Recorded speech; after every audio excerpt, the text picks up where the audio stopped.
ku danna subscribe sannan ku danna alamar ƙararrawa. Kalmar so tana nufin abin da zuciya ta so, amma ana wa ɓangaren rai ne da rayuwa. So ne lagon mutane biyun da shakuwa, mai kama ɗan adam da aljan da beguwa. Domin mu gane so sai mun ƙara nutsuwa, don dole so shi ke kai mu kokuwa. Ina da tambaya, menene farin ciki, mene bakin ciki, ni so zana saki.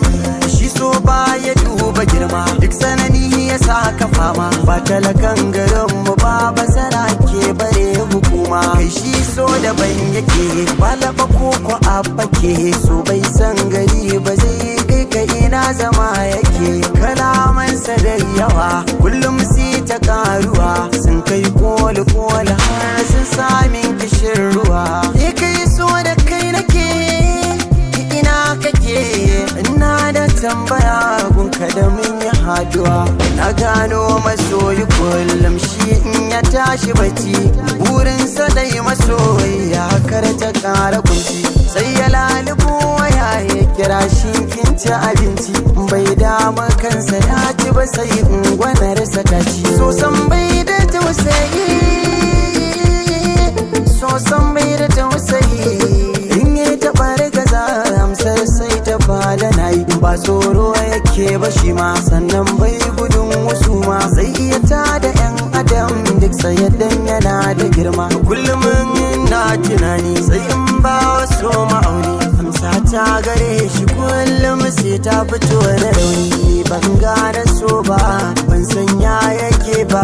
Abinda na dan fahimta kansa ne ban rufe ba. Kalmar so tana da girma, tana da faɗi. Cikin ta kwai nishadi kwai nau'i na fama. Ni ma ɗalibi nake, sannan bincike nake. Kullum ne ma nake ɗan hujjojin da zan rike. Ba dare da rana na tambaya wa kaina, shi menene so menene ba hadiyana. Amsa guda na san da so sila ne, kuma ma haɗi ne ga wanda duk ya gane. Inda lafiya duniya, kuma lafiya duniya. Ni girman zamani ko kuma gari ne, na san ba za a rayu a cikin su babu so ba. Midgate Mix.